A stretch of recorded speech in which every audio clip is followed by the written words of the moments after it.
Hey everybody, it's Lebo with Lebo's Pinball. We are back on Getaway, making good progress with getting a lot of things put back in place. Actually got a couple plastics put in since the last video, but actually the last video really focused on getting the supercharger installed and working. And if you notice very carefully on that last video, when I did a test of the supercharger, the ball was going around, nice and fast. But when you come over in this test mode, which is where I'm getting ready to go start it again, the test mode, this particular one, it's the supercharger time test. So it not only is it just actually getting the diverter over in engaged to where you can actually have the ball go around, and it makes the whole supercharger, the way that it works with accelerating the ball around. Not only does it do that, it actually gives you a measurement of how fast the ball's going. And the time measurement, I don't know this for sure. I don't want to throw misinformation out there anymore on the internet that already is. But it looks like it's maybe measured in milliseconds, the number of milliseconds maybe that it takes to complete, because the lower the number, that's the quicker that it's going. But if you notice what I'm getting to, if you notice in the video from last time, that it was not giving us any number at all. I mean, it was giving 0. It was not showing, hey, that it's even completing, the loop, and I wasn't getting any measurement. And I got digging into it after the last video, and I noticed it's like, hey, something's really kind of strange. So I may have pointed out that there were the optos. It's so dark back here, you can't see it right now. But like, here's an opto. I can't recall if that's the send or receive side, but there's one here, and then there's one right about this area underneath the plastic, a little deeper down. It goes across, and there's a set of 3 of them here. That the ball breaks the beam, and that's part of what, how that whole supercharger works. And it was still working fine, except one of them, it appeared that an opto was bad, because when I went into the switch test mode, it wasn't responding to anything. But then I picked up on something. And if you look in the service manual, in fact, I'll throw up a quick picture of it. There's a page that actually has a diagram of the whole play field and the location of where all the switches are. And I was getting some strange behavior.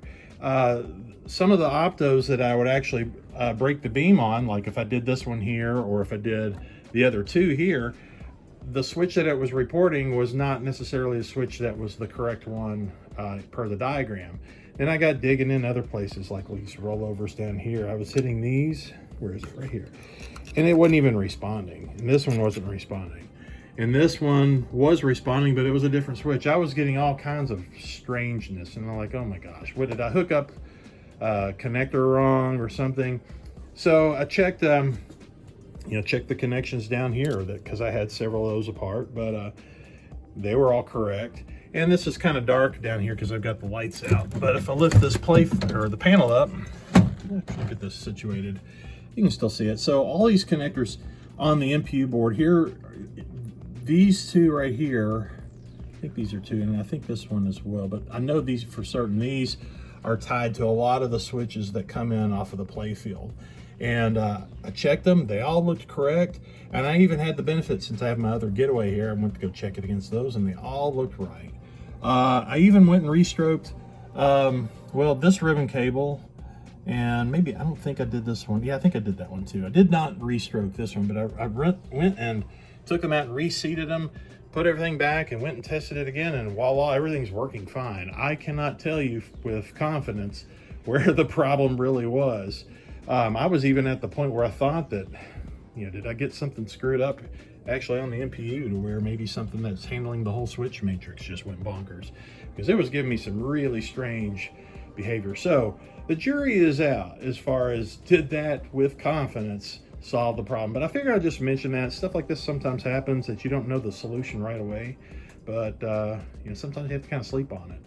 Sometimes the problem, you'll come across a solution, and sometimes you don't even know exactly what the solution was. But in the case right now, that's kind of what I was dealing with. Let me go ahead and show you, so if I go ahead and start this, let's get the panel back up here so we can see what in the world we are doing. Oh boy, this is tough to do one-handed. All right, there we go. So let's get back down here into the switch. Whoops. All right, so we have started, and enable the supercharger test time test mode. So I'm gonna grab a ball here and just gonna take this and get it started. Oops, didn't hit it hard enough. There we go. Okay, so that's really loud. Let's take a look.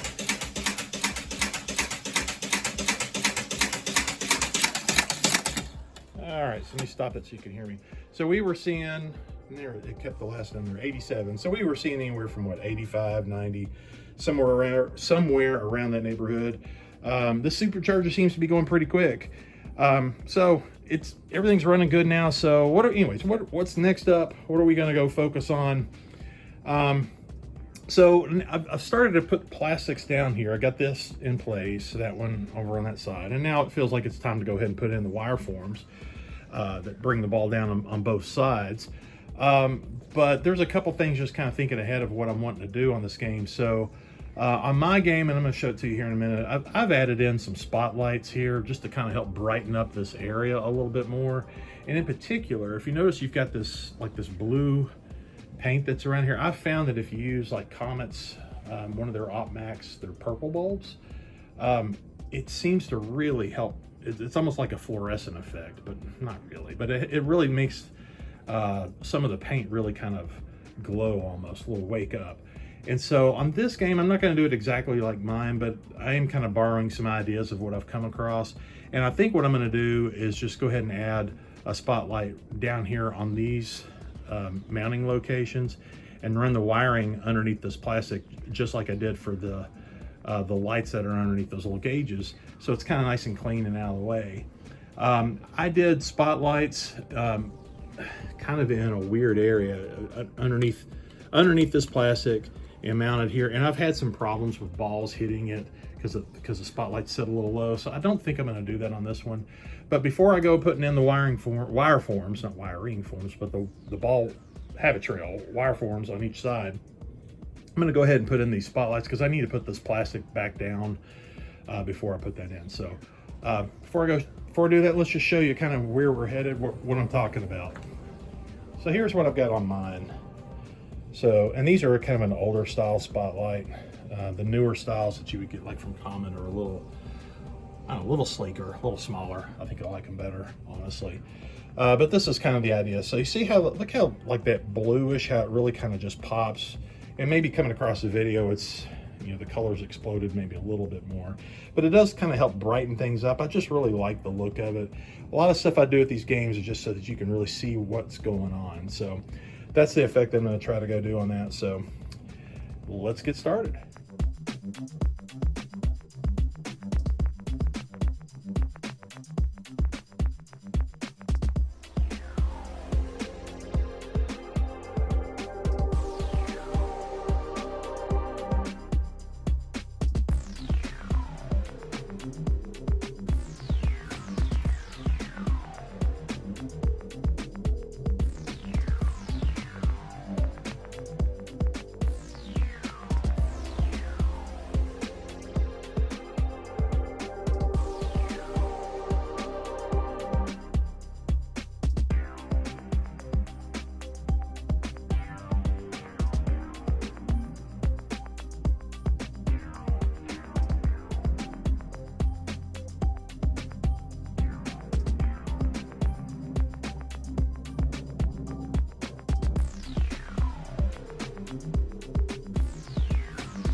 All right, so we've got the spotlights mounted on the little standoffs.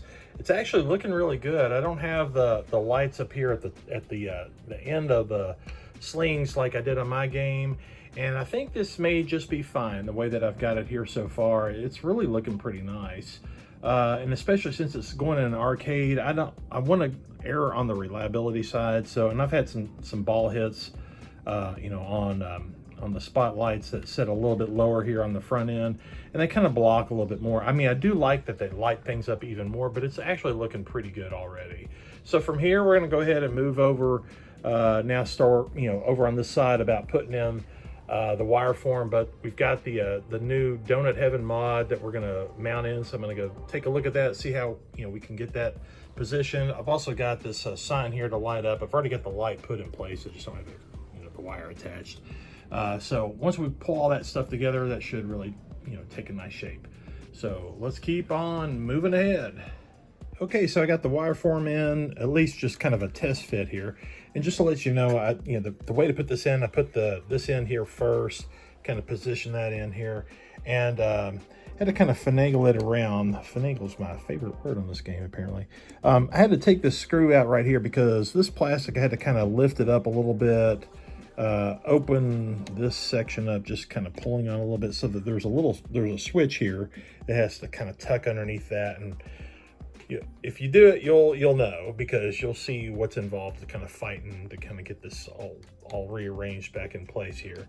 And then you finally get the other little hooked area underneath this plastic, and you get that mounted, or at least positioned in here. And then now you've got it in position. And one thing that I'm noticing that I definitely don't like, and it's not a big deal, but all these wires that are poking through what used to be this, the original little Donut Heaven window, we're going to have that going around the back. We can't have that around the front, because we're going to be putting this whole new cool little mod here. Here's this Donut Heaven, and that's going to mount in here in place of that metal piece, nice and solid against where the screw is. And there's one here you can see because the wires are in the way. We're going to reroute those behind it and kind of tuck it around. You got the whole habit trail here. We're going to have it go around to the side and then down, and it should be fine.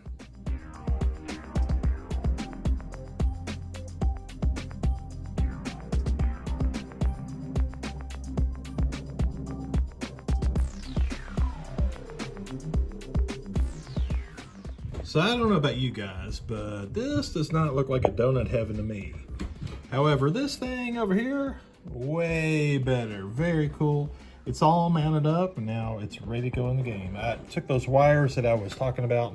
I've kind of tucked them around. Once I pulled that metal piece off, it really was not that bad to kind of tuck it around. Now you got the switch over on this side that's kind of coming around through here, but it's actually not too bad. So ready to go back in the game. All right, so we've got the Donut Heaven all mounted up here. Looks really good. These blue windows is because there's a blue plastic film that's right there where the windows are, and there's a light that's actually inside that wires in underneath.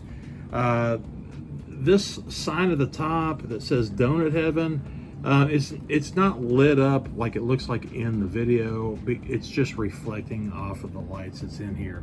I wasn't really sure about that when I was looking at it before, so I figured I would mention it. It looks really good.